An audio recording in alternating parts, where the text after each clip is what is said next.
बिस्मिल्लाहिर्रहमानिर्रहीम। अस्सलाम वालेकुम students, my name is Abdurrahman and I am teaching you biology.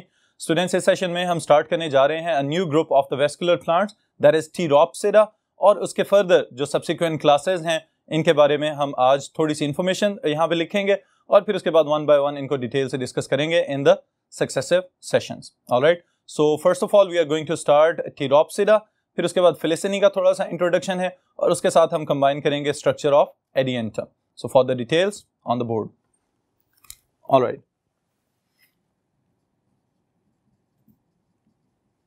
सबसे पहले नंबर पे अभी तक जो हम डिविजन्स पढ़ के आए हैं स्टूडेंट्स, उनको जरा रिवाइज कर लें। The first group was the non vascular plants, और उन नॉन वेस्कुलर प्लांट्स का नाम था ब्रायोफाइट्स। ओके, ब्रायोफाइट्स के बाद हमने देखा कि वेस्कुलर प्लांट्स का आगाज हुआ है और उस ग्रुप का नाम हमने रखा ट्रेकियोफाइट्स। ट्रेकियोफाइट्स के अभी तक हम जो ग्रुप्स पढ़ के आए हैं, there are Psilopsida, okay, Lycopsida and Sphenopsida. इसके बाद अब वेस्कुलर प्लांट्स के और एवोल्यूशन के प्रोसेस से होते हुए आज इस लेवल में हम खड़े हैं कि अगला ग्रुप जो है दैट इज टीरोप्सिडा, और इस टीरोप्सिडा को किन ग्रुप्स में डिवाइड किया जाता है ये मैं यहां पे मेंशन कर रहा हूं। So we are going to start from the Pteropsida. These are vascular plants, लेकिन इनको फर्दर हम डिवाइड करेंगे तीन मुख्तलिफ क्लासेस में। Alright, the first one are Filicini, number 2 Gymnospermy, and number 3 Angiospermy. Alright students, ये तीन मुख्तलिफ क्लासेस हैं जो फर्दर सीक्वेंस में हम इंशाल्लाह स्टडी करेंगे। अब सबसे पहले नंबर पे जो Filicini है, इसके साथ हम ऐड करते चलें no seeds,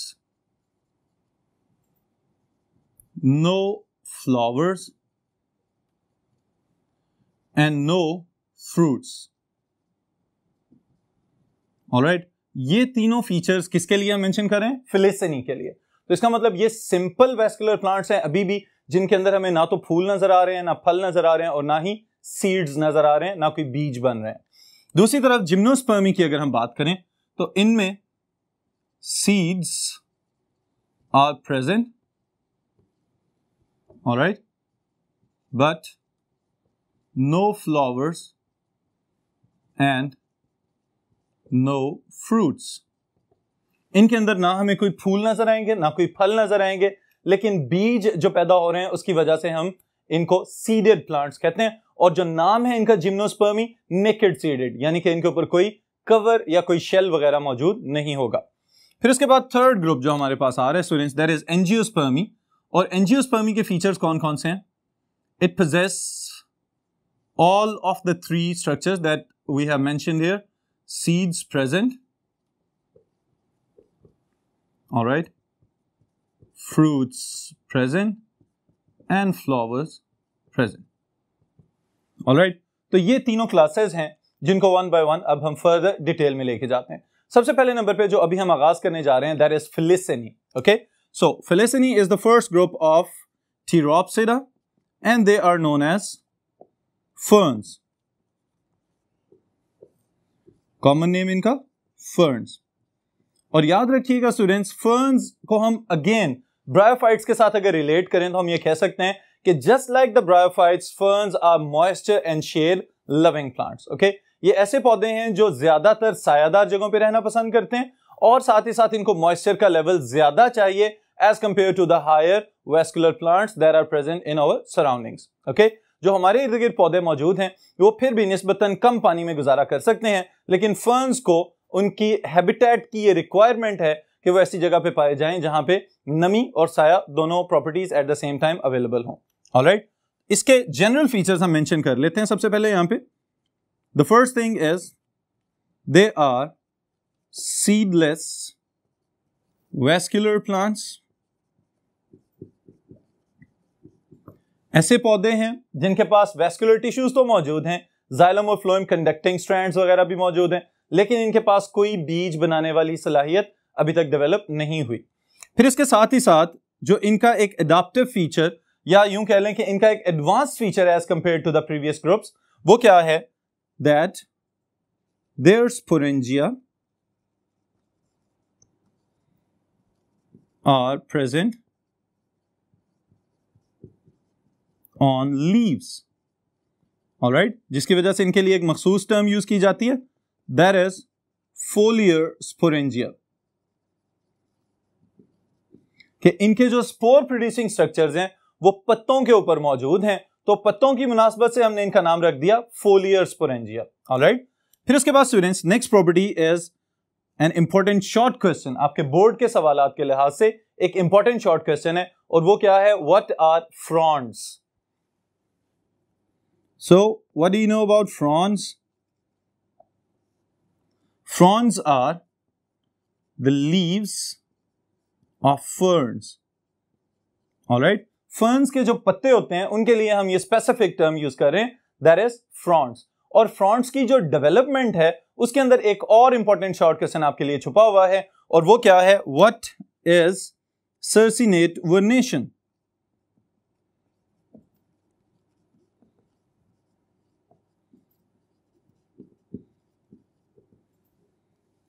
जी स्टूडेंट्स, ये टर्म आपने पहले पढ़ी हुई है, अगर नहीं तो अभी इसको समझ लें. सर्सिनेट वर्नेशन क्या चीज है? The young leaves, they are also known as fiddle heads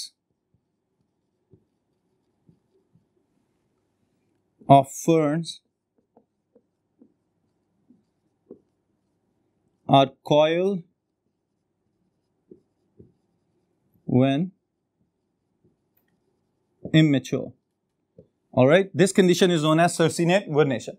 अब ये वाली खसूसियत स्टूडेंट्स हमें फर्न्स के अंदर नजर आती है कि इनके जो लीव्स हैं जब पैदा हो रहे होते हैं या ग्रो कर रहे होते हैं तो उस वक्त इनमें ये कॉइल्ड सा स्ट्रक्चर नजर आता है. ओके, अब ये जो कॉइल्ड खसूसियत इनके लीव्स के अंदर मौजूद है, इस प्रॉपर्टी को हमने नाम दे दिया है सर्सिनेट वर्नेशन. ओके, और सर्सिनेट वर्नेशन और फ्रॉन्ड्स ये वो दो स्पेसिफिक टर्म्स हैं जो हम नॉर्मली सिर्फ फर्न्स की एक्सप्लेनेशन में इस्तेमाल करते हैं. ऑलराइट, अब ये बात भी याद रखिएगा कि जैसे जैसे लीव्स की ग्रोथ होती चली जाए तो साथ साथ ये जो इनका कॉइल्ड स्ट्रक्चर है ये अनकॉइल होता हुआ नजर आता है. ओके, किस तरह से अनकॉइल होता हुआ नजर आता है इसको जरा हम देख लेते हैं यहाँ पे.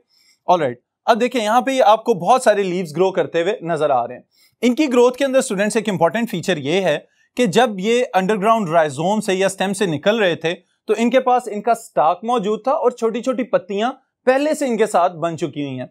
लेकिन जैसे ही ये ऊपर की जानिब ग्रो करते हुए आए हैं तो आहिस्ता आहिस्ता टर्गर प्रेशर और आयंस की मूवमेंट की वजह से ये अनकॉइल होते चले जाते हैं, और इनकी इस अनकॉइलिंग जो प्रॉपर्टी है उसकी वजह से हम कह सकते हैं कि ये फ्रॉन्ड्स बाद में फैलते और खिलते चले जाते हैं. ऑलराइट, तो ये जो कॉइल्ड फीचर इनके पास है this is known as circinate vernation, और जब ये कॉइल्ड स्टेट में मौजूद हैं उस वक्त हम इन लीव्स को कहते हैं फिडल हेड्स. और याद रखिएगा फिडल हेड्स को मुख्तलिफ ममालिक में खुराक के तौर पे भी इस्तेमाल किया जाता है. इसको ग्रीन वेजिटेबल्स के तौर पे मुख्तलिफ किस्म की जो डिशेज हैं, जो रेसिपीज हैं, उनमें ऐड करके फूड के कंपोनेंट के तौर पे इस्तेमाल किया जाता है. ऑलराइट, फिर उसके बाद स्टूडेंट्स अगर हम नेक्स्ट देखें तो हम बात करते हैं habitat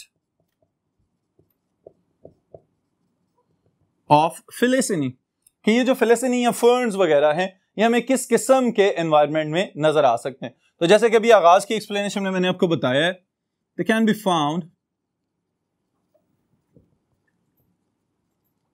in moist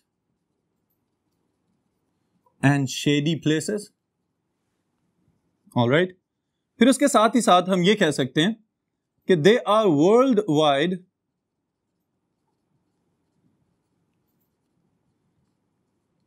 in distribution but more common in tropics. Alright, अब ये वाली चीज स्टूडेंट्स जो दो वर्ड्स, जो दो अलग-अलग से पॉइंट्स हमने बनाए हैं यहां पे, एक तो आप याद रखिएगा इसके अंदर मैंने ट्रॉपिक्स की टर्म यूज किया. ऑलराइट, और दूसरे नंबर पे मैंने ये टर्म यूज किया वर्ल्ड वाइड. इसका मतलब ये है कि ये मौजूद तो सारी दुनिया में है, पाए भी जाते हैं हर जगह के ऊपर, लेकिन उसके साथ ही साथ जो इंपॉर्टेंट चीज है वो है इनका एवोल्यूशन का ड्यूरेशन. अब याद रखिएगा कि उस दौर में ये अपीयर हुए और बहुत ज्यादा फैलते चले गए दुनिया के ऊपर जब मॉइस्चर लेवल बहुत ज्यादा हाई था और जमीन का टेम्परेचर इतना ज्यादा नहीं था. ऑलराइट, तो घने जंगल जहां पे डेंस किस्म की पॉपुलेशन है दरख्तों की, उन दरख्तों के साए में ग्रो करने वाले जो पौधे थे दे वर फर्न्स। और यही फर्न्स जो स्टूडेंट्स, इनको रिलेट किया जाता है with the age of dinosaurs, के उस जमाने में ये सबसे ज्यादा जमीन के ऊपर ग्रो करते हुए नजर आ रहे थे। ऑलराइट, तो याद रखें कि ये आमतौर पे ऐसी जगहों पे आपको नजर आएंगे जहां पे नमी भी ज्यादा है और साया जितना ज्यादा होगा फर्न्स उतने ज्यादा वहां पे मौजूद होंगे। और यहाँ पे एक हमारे जो नॉर्मली हम किचन गार्डनिंग वगैरह की टिप्स घर पे इस्तेमाल कर सकते हैं, उसमें आप याद रखिएगा कि इनडोर अगर आपको शौक है कुछ पौधे वगैरह रखने का, तो उस सूरत में ferns are one of the best choices, क्योंकि इनकी बहुत ज्यादा इंपॉर्टेंस है, ग्रोथ इनकी बिल्कुल नॉर्मल होती है। तो ये बाकी पौधे जो आप लोग अपने घरों में रखते हैं उनकी तरह इनके गमलों या इनके साइज के फैल जाने से आपको कोई भी यूं समझें कि खौफ या खतरा नहीं रहेगा, बल्कि इनका साइज ही 1-1.5 फुट या मैक्सिमम 2.5 फुट तक होता है। तो इस वजह से आप इसको इंडोर गार्डनिंग के लिए इस्तेमाल कर सकते हैं। ऑलराइट, फिर उसके बाद students, they can be found in hilly areas as well as plains, मैदानी इलाकों में भी पाए जा सकते हैं। ऑलराइट, फिर इसके साथ ही साथ स्टूडेंट्स एक और चीज अगर हम मेंशन करें तो वो है, अगेन मैं एक नई टर्म आप लोगों को दोबारा से बताना चाह रहा हूं, the term is fiddle heads. और फिडल हेड्स क्या होते हैं? The coiled leaves of the ferns. Okay, ferns के जो लीव्स हमें बलदार या कॉइल्ड फॉर्म में नजर आ रहे हैं, उस खास टर्म को हम कहते हैं फिडल हेड, ये जो इनके लीफी स्ट्रक्चर्स हैं।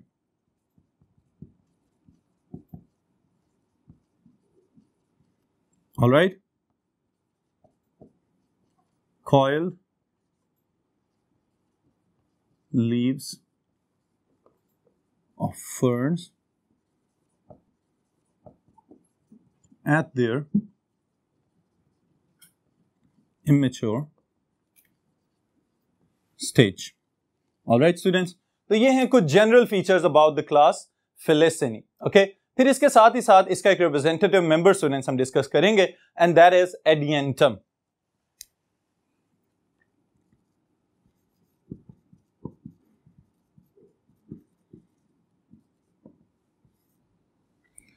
एडियंटम, अब students Adiantum is one of the members of class Filicinae. इसके अलावा और भी मेंबर्स हैं जिनके नाम आप मल्टीपल चॉइस क्वेश्चन स्टेटमेंट्स के लिए जरूर याद रखिएगा, अभी मैं बोर्ड के ऊपर लिखूंगा बाद में। अब एडियंटम के अंदर जो आप सीक्वेंस के लिहाज से याद रखेंगे ये है, इसकी सारी की सारी हेडिंग्स वो भी मैं अभी बोर्ड के ऊपर मेंशन करता चला जाऊंगा। लेकिन इंपॉर्टेंट बात ये है कि ये सवाल दो तरह से पूछा जाता है स्टूडेंट्स। एक तो ये सवाल पूछा जाता है कि write a note on Adiantum. Okay, उस सूरत में आप स्ट्रक्चर भी लिखेंगे और साथ इसके लाइफ साइकिल वाला सारे का सारा पोर्शन आपने लिखना है। लेकिन अगर खाली स्ट्रक्चर पूछ लिया जाए 4 नंबर के सवाल के तौर पे, तो सिर्फ स्ट्रक्चर मेंशन करें और साथ इसकी डायग्राम ड्रॉ कर दें। ओके, अगर सिर्फ लाइफ साइकिल पूछा जा रहा है तो सिर्फ life cycle of Adiantum mention करें, उसमें स्ट्रक्चर लिख के वक्त जाया करने की जरूरत नहीं होगी। ऑलराइट, तो अभी हम जो चीज डिस्कस करने जा रहे हैं, this is about the structure of Adiantum. Now जब आप ये लिखेंगे तो सबसे पहले स्टूडेंट्स आप मेंशन करेंगे about the habitat of the Adiantum. Now as I said, they should be moisture loving. All right, moist walls and water courses. अच्छा जी, अब ये चीज तो मैंने बता दी कि मॉइस्चर लविंग है, नमी के करीब पाए जाते हैं। लेकिन उसके साथ ही साथ ऐसी जगह जहां पे मुसलसल नमी रहती है दीवारों के ऊपर, वहां पे आपको एडियंटम नजर आ सकता है। और उसके साथ ही साथ जो अगली चीज मैंने मेंशन किया स्टूडेंट्स, वाटर कोर्सेस। अब ये कोई बहुत ज्यादा टेक्निकल बात नहीं है, कहीं से भी पानी बह रहा हो तो वो उसकी गुजरगाह, वो जो गुजरने वाली जगह है उसको हम कहते हैं वाटर कोर्स। इसमें हम अपने इर्द गिर्द मौजूद गली मोहल्लों के अंदर जो नालियां हैं उनको भी शामिल कर सकते हैं। ऑलराइट, क्योंकि आमतौर पर हमारे अंदरून शहर के अंदर इस किस्म की गलियां भी मौजूद हैं कि जहां पे धूप जो है दाखिली नहीं हो सकती, वो इतनी करीब और इतनी ऊंची ऊंची बुलंद दीवारें बन चुकी हुई हैं। अब वहां पे अगर नालियां हैं और उनमें से पानी गुजर के जा रहा है तो यह भी मुमकिन है कि उसकी साइड पे ही आपको एडियंटम ग्रो करता हुआ नजर आ जाए। Alright, so Adiantum is moisture loving fern. फिर उसके बाद स्टूडेंट्स जो नेक्स्ट चीज आप याद रखेंगे, that is about the structure of Adiantum. It is a fern, और जो कंपोनेंट हमें प्लांट का नजर आ रहा है it is a sporophyte. Okay, तो इसमें क्या क्या चीजें नजर आ सकती हैं आपको? You can observe the stem, you can observe roots and you can observe leaves. All right students, अब स्टेम को फर्दर अगर हम एक्सप्लेन करना चाहें तो आप याद रखिएगा कि इसका स्टेम जो है दैट इज अंडरग्राउंड, और अगर अंडरग्राउंड हो तो इसके लिए हम क्या टर्म यूज करते हैं? Great, that is rhizome. Okay, so the stem is thick, short, horizontal, और एक टर्म हम यूज कर सकते हैं सबटेरेनियन. ऑलराइट, सबटेरेनियन का मतलब क्या है? अंडरग्राउंड. तो अंडरग्राउंड है इसलिए इज कॉल्ड राइजोम. फिर उसके बाद स्टूडेंट्स याद रखिएगा कि राइजोम अनब्रांच्ड है, यहां पे स्टेम की फर्दर अंडरग्राउंड कोई शाखें नहीं बन रही. ऑलराइट, लेकिन इसके ऊपर एक प्रोटेक्टिव कवर हमें नजर आता है and they are the scaly leaves, और इन स्केली लीव्स का नाम है ramenta. Multiple choice question statement के लिए इंपॉर्टेंट चीज है कि याद रखिएगा एडियंटम का underground rhizome it is covered by brownish scaly leaves that are known as ramenta. Brownish scaly leaves that cover rhizome. All right. तने के बाद जो दूसरा कंपोनेंट हम मेंशन करेंगे दैट इज रूट्स.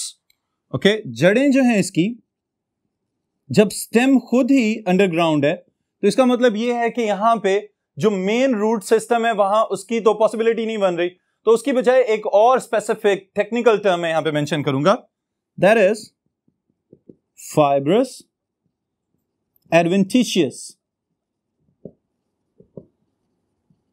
रूट्स. जी स्टूडेंट्स, अब यहां पे एक छोटा सा सवाल आता है और वो क्या है? What are the two different types of roots?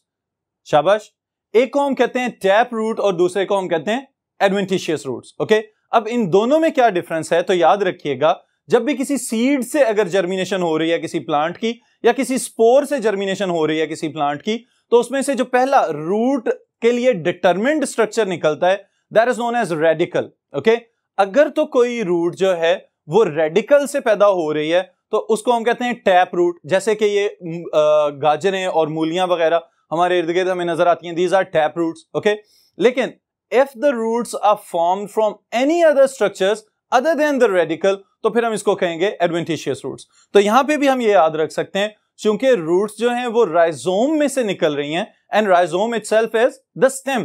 तो स्टेम में से निकलने की वजह से इन रूट्स को हम कह रहे हैं दीज आर एडवेंटिशियस रूट्स, ये टैप रूट्स नहीं है. ऑलराइट स्टूडेंट्स, समझ आ गई यहां तक? फिर इसके बाद लीव्स वाले पोर्शन पे चलते हैं.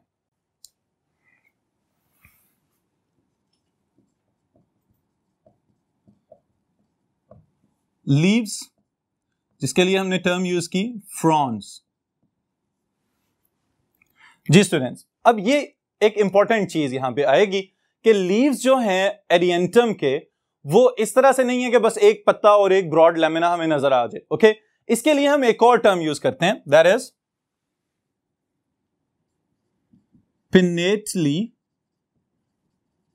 Compound leaves. ऑलराइट, अब ये जो पिनेटली कंपाउंड लीव्स की टर्म मैंने यहां पे मेंशन की है, इसको अच्छी तरह से समझ लें कि मैं दो अलग अलग से वर्ड्स यहां पे फिर से लिख रहा हूं. वन इज पिन्ना, जिसकी जमा होगी pinnae. Alright, and the other one is पिन्यूल्स.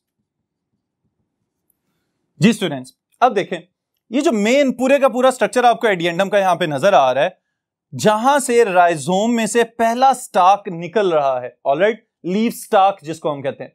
अब इस लीफ स्टाक से लेके ऊपर वाली टिप तक और जितना भी ये फैला हुआ स्ट्रक्चर है, this whole thing is one frond. Okay, इसको हम कहेंगे ये एक फ्रॉन्ड है. फिर उसके साथ ही साथ इसके अंदर अगर आप देखें तो हर डायकॉटमी से जहां से दो शाखें बाहर निकल रही हैं उनके ऊपर फर्दर छोटे छोटे पत्ते मौजूद हैं. अब एक शाख के ऊपर अगर 3 पत्ते मौजूद हैं तो वो तीनों को मिला के हम कहेंगे एक पिन्ना. ऑलराइट, और उनके अंदर जो एक छोटी पत्ती सिंगुलर बिल्कुल अकेली छोटी वाली पत्ती जो है that is known as pinnule. Alright, ये याद रखिएगा कि ये सीक्वेंस है इसके लीव्स को याद रखने का। तो इसका मतलब ये हुआ कि जो मुकम्मल स्ट्रक्चर है इसके स्पोरोफाइट का दैट इज फ्रॉन्ड, और उस फ्रॉन्ड के अंदर जो छोटे वाली डिवीजन है जिसके ऊपर 2 या 3 या इस तरह से ग्रुप्स में छोटी छोटी पत्तियां मौजूद हैं दैट इज वन पिन्ना, और उसके अंदर जो एक एक छोटी पत्ती है दैट इज पिन्यूल। ऑलराइट, फिर इसके साथ ही साथ स्टूडेंट्स यहां पे भी बात खत्म नहीं होती, बल्कि हमें याद रखनी पड़ेगी एक बड़ी इंपॉर्टेंट चीज, एंड दैट इज अबाउट सोराय। सोराय जिसकी सिंगुलर है सोरस। ऑलराइट, एक होगा तो सोरस, ज्यादा होंगे तो सोराय। अब ये सोरस या सोराय क्या चीज है? बिल्कुल आगाज में इसी सेशन में मैंने आपको एक बात बताई थी, द फर्न्स हैव फोलियर स्पोरेंजिया। इसका मतलब क्या है कि इनके स्पोरेंजिया इनके पत्तों के ऊपर मौजूद है। ऑलराइट, तो वही चीज यहां पे हमारे काम आ रही है कि जो स्पोरेंजिया हैं इनके, उनके जो क्लस्टर्स बन रहे हैं they are known as sori. Alright, so sori are what? Clusters or groups of sporangia present on flexed lobes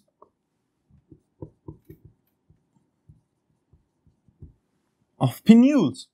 All right, इसका मतलब क्या है? बिल्कुल किनारे जो एंड से जाके मुड़े हुए हैं, थोड़े से बेंड हुए हुए हैं, वहां पे उनकी निचली साइड पे आपको इनिशियली लाइट ग्रीन कलर के और फिर आहिस्ता आहिस्ता जैसे मैच्योर होते चले जाएंगे तो ब्राउन कलर के आपको स्पोरेंजिया नजर आ सकते हैं। ऑलराइट, तो इन ग्रुप्स को, इन क्लस्टर्स को हम कहते हैं सोराय, एक ग्रुप को हम कहेंगे सोरस।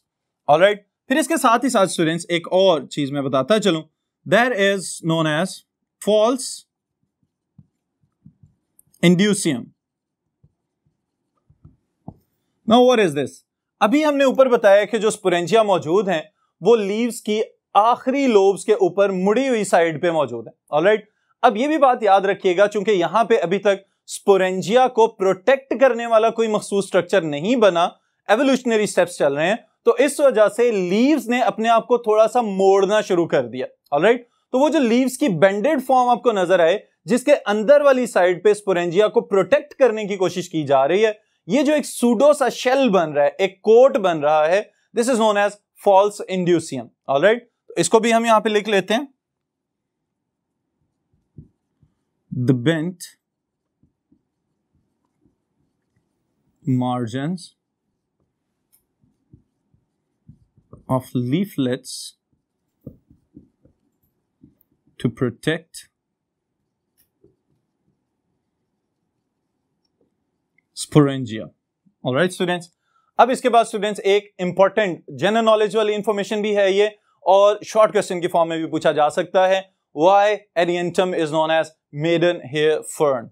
तो उसके लिए इसके लीव्स के स्ट्रक्चर्स में हमें जाना पड़ेगा दोबारा, और उसमें याद रखिएगा एक टर्म हम यूज करेंगे that is known as rachis. Alright, और एक टर्म हम यूज करेंगे दैट इज स्टाइप। अब ये रैकस और स्टाइप ये दोनों अलग-अलग चीजें हैं। ऑलराइट, जो स्टाइप है ये तो सिंपल लीव स्टाक इसको हम कह सकते हैं। Alright, this is the stock of the leave, वो पॉइंट या वो कनेक्शन जिसकी मदद से पत्ता जो है वो राइजोम के साथ जुड़ा हुआ नजर आता है, इसको हम कहते हैं दिस इज स्टाइप। फिर उसके ऊपर जो चीज हमने यहां पे मेंशन की है रैकस। रैकस क्या चीज है? बिल्कुल इसी तरह कि जैसे एक बड़ा लीफ हो, उसके दरमियान वाली वेन जो होती है उसको हम क्या कहते हैं? Mid rib. ऑलराइट, अब ये जो मिड रिब वाला स्ट्रक्चर है, इसी तरह से यहां पे एक मेन ब्रांच जा रही है जो कि पूरे फ्रंट के दरमियान में से गुजर रही है और डायकोटोमसली ब्रांच्ड है, उसमें से फर्दर शाखें निकल रही हैं। इस स्ट्रक्चर को हम कहते हैं रैकस। ऑलराइट, अब इस रैकस का और जो स्टाइप है इसका कलर इनिशियली अगेन ग्रीन होता है, लेकिन जैसे जैसे मैच्योर होते चले जाते हैं तो ये आपको शाइनी डार्क ब्राउन या ब्लैक कलर का नजर आना शुरू हो जाता है। तो इस वजह से इसको रिजेंबलेंस दी जाती है कि शायद ये जो मेडन हेयर की टर्म यूज की जा रही है, इसमें मेडन का लफ्जी मतलब ये है कि कोई गैर शादीशुदा दोशीजा। ऑलराइट, तो उसके बालों से मुशाबहत देने की वजह से इसका नाम रख दिया गया this is maiden hair fern. लेकिन अंडरस्टूड सी बात है कि जरूरी नहीं है कि सिर्फ गैर शादीशुदा दोशीजा ही हो, कहीं भी अगर बालों की केयर की जाएगी तो वो डार्क ब्राउन और शाइनी या ब्लैकिश हो सकते हैं। Alright, so this was the whole thing about the structure of arientum. Students इसको याद रखिएगा, लॉन्ग क्वेश्चन के पार्ट के तौर पे ये सवाल पूछा जा सकता है कि write a note on structure of arientum. तो आप यही सीक्वेंस फॉलो कीजिएगा, इंशाअल्लाह ताला फुल मार्क्स आएंगे। फिर मुलाकात होगी नेक्स्ट सेशन में नेक्स्ट टॉपिक के साथ।